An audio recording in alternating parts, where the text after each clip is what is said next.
as I introduce our next speaker. So raising investment can be really challenging, especially if you are at a stage where you need a little bit of seed funding to help you build your prototype so you can demonstrate your brilliant product to potential customers and other investors.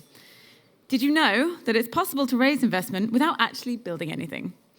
Thankfully, Tim is going to tell us how. So Tim Edwards is the CEO and founder of Cornwall-based Codices. Codices creates live interactive game shows and corresponding toolkit. Founded at Cornwall's venture studio, Falmouth Launchpad, Tim has raised over £2 million in funding for Codices. Their product quiz kit boasts over 3 million players per month on Twitch, and recently they released a brand new standalone live streaming platform called More, which is designed for short-form live interactive game show content. In Tim's talk, How to Tell a Startup Story, he focuses on explaining the building blocks of getting an idea across to investors, customers, and employees before even writing a single line of code. Please welcome to the stage, Tim Edwards.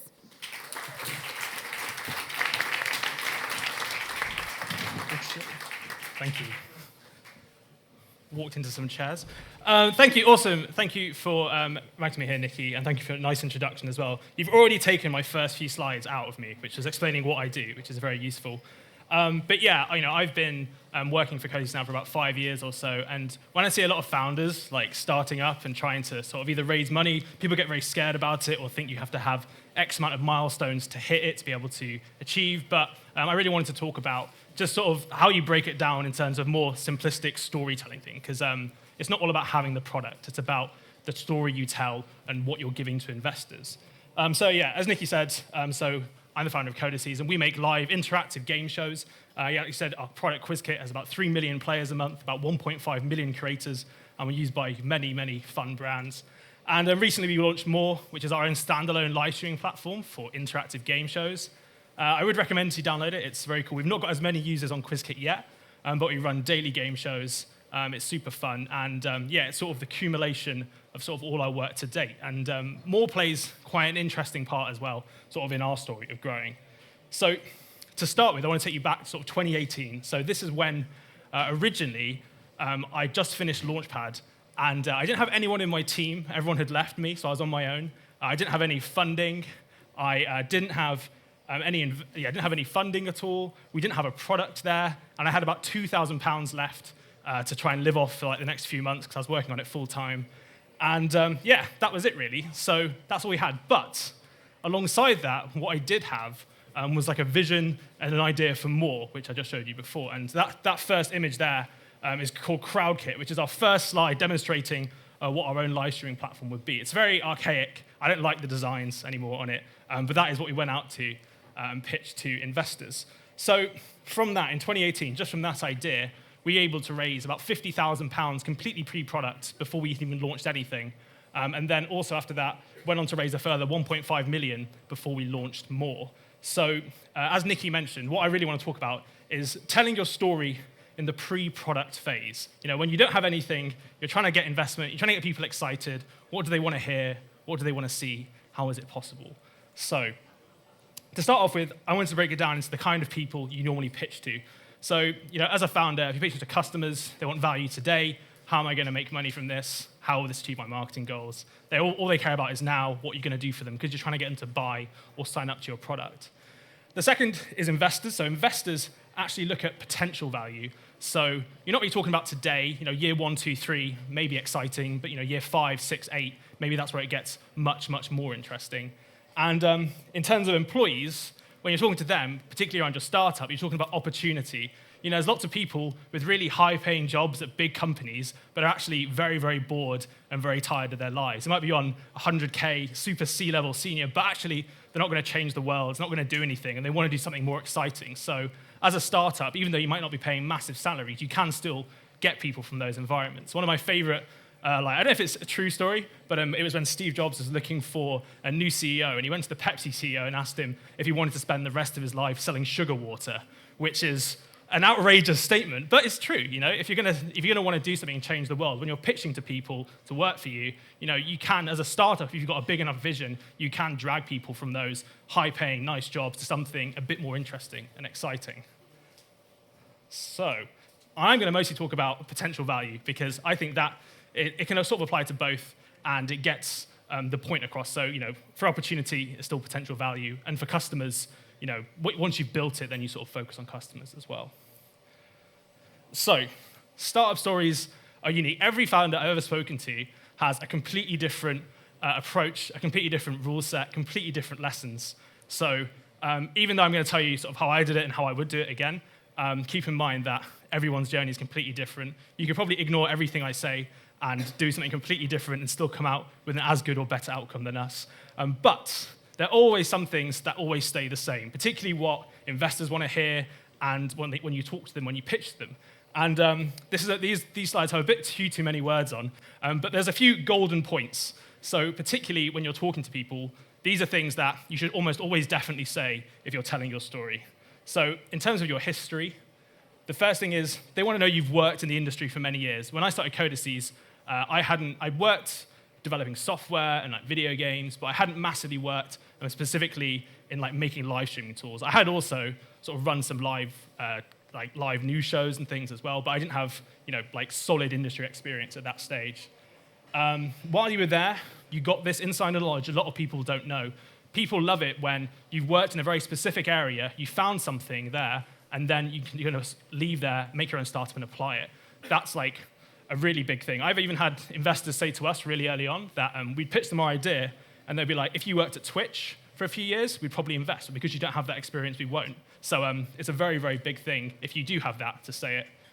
They want to know you brought products like this to market before. Getting users is a huge challenge. So that's always going to come up, and you always need to have a good answer around that. And you have ample experience in scaling a business. That's one of the really key things. I didn't have any experience scaling businesses when we raised our first round, but the other things sort of make up for it, I think. And that's it. If I take away those, the only thing I really had is that I had an insider knowledge, probably because I live on the internet and watch a lot of live streaming and watch a lot of game shows, which sort of ended up doing it. But when I was raising my first money, I only had one of these points. But if you have the others, people will want to invest. And in terms of your startup, there's a few more things. The first thing I'd say, total addressable market has to be massive. It has to be big. When you're pitching, you want to pitch something huge. Every investor wants to invest in the next big thing, and you want to really show how big it can be. If you're not talking about that, then and you can't demonstrate that, then it may be a bit of a no-starter if you're trying to raise money. Working on it full-time, that's a super important thing. If you're trying to raise money from investors because you need capital, because you don't have money yourself, if you're not fully invested enough to take the leap to go into it full-time, a lot of investors won't like that, and they won't jump in. So that's probably a pretty crucial one, I'd say, in terms of what you're doing. You've worked with your co-founder for many years. When you're going into business with someone, they want to know that you're going to stick together, that you complement each other, that you work well together. It's a very important thing. You've tested the product, and you have compelling data to show it works. That's quite crucial to have. People want to know that what they're investing in has some evidence behind it that you've done yourself. First version of the product is ready. It's pretty self-explanatory. And you've got your first paying customer. And I know a question that came up this morning, actually, which is from one of the judges, which is why can't Google do this? Which you get asked all the time.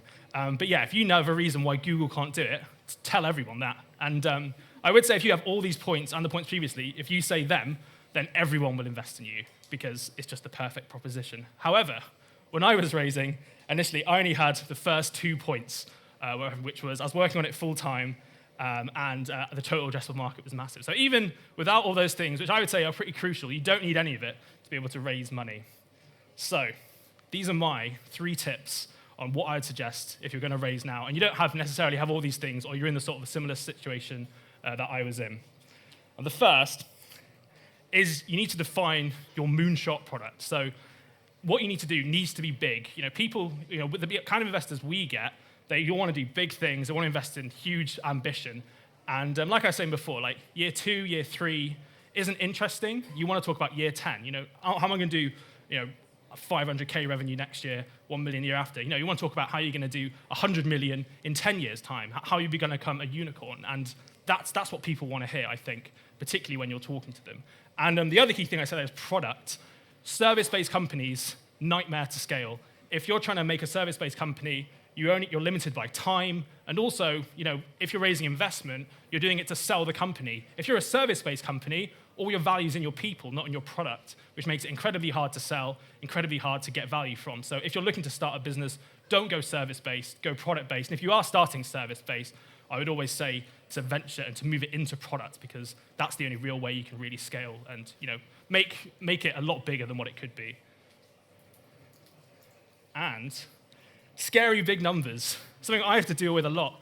When you're first raising money, you're like, 100 million? How am I going to make 100 million in 10 years? Or I'd say, this is how we're going to get our first billion users, which sound like absolutely terrifying numbers. But in fact, you have to get very used to saying them. When you're raising money at 3 to 5 million, if you're like me and you come from a background where you're not used to saying these huge numbers, people will probably more stay away from you because you want to pitch big. And I think it's a bit of a cliche. People think that with startup founders, that they're always like pitching, it's the next Facebook, it's going to be this. But I find from a lot of founders, I see that as the opposite. People pitch way too small.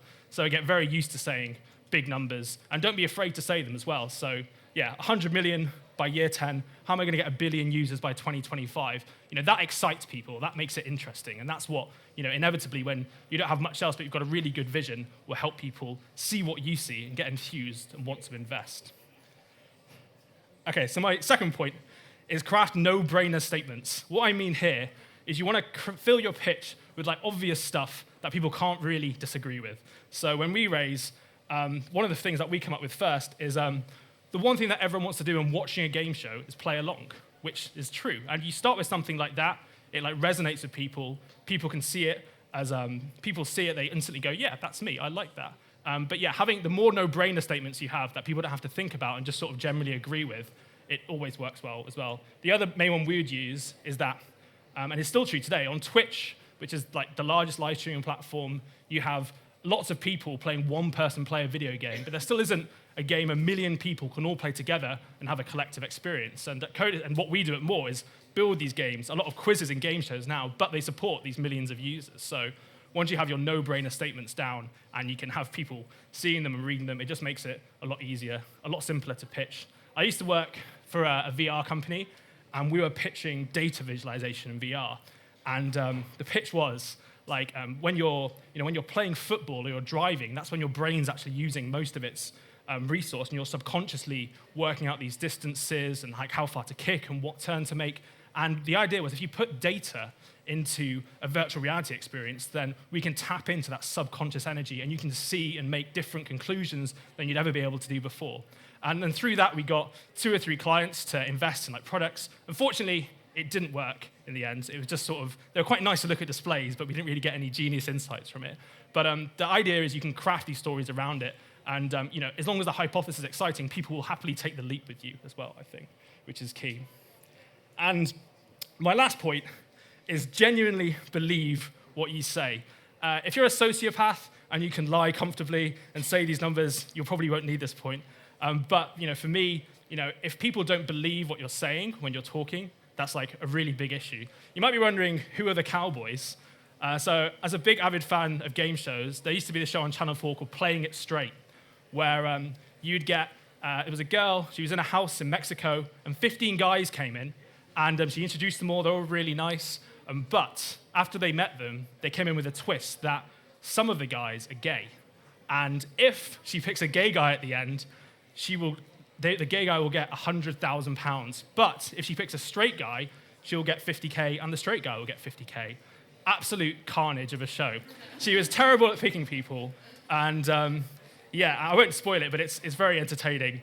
But the lesson from it I found was that she was really bad at working out who was gay, but she was able to work out when people were lying to her and decepting to her. And there was a guy, and they were all saying they loved her as well. It was brutal, it was chaotic. But there was one guy who was really talking to her, they were getting on, and she could tell he was slightly lying about something but couldn't work out what it was. And eventually she got rid of him, and it turns out that he went to drama school and grew up in musical theatre and didn't want to say that because she would have thought he was gay. And it's interesting because even as humans, subconsciously, even though we we may not see or believe in your vision. If you don't fully believe something, then it's going to be very hard to convince people. And yeah, subconsciously, you can sort of understand and see when something doesn't feel right. So it's all well and good saying 1 billion people, 100 million revenue. If you don't believe that and you have a plan in your head to be able to say it convincingly, then you're not going to get any money. It's going to be much harder. But if you're a bit of a sociopath, you can lie very well, that's fine. But otherwise, you have to be able to really justify your plans. And for me, it comes through lots of planning, writing stuff down, projections, looking at models, looking at comparative businesses as well to make myself comfortable with what I'm pitching. And that is pretty much it. In terms of my summary, you don't need to have the perfect background to tell a pitch. Potential value is the most exciting part. Don't talk about your MVP you're going to build, whatever. Talk about in 10 years what the future of your business is going to be. Always start with a moonshot. Validate it with no-brainer statements. And also, you have to have complete self-belief in what you're doing to people. Otherwise, people probably won't back you. And that is all. Thank you.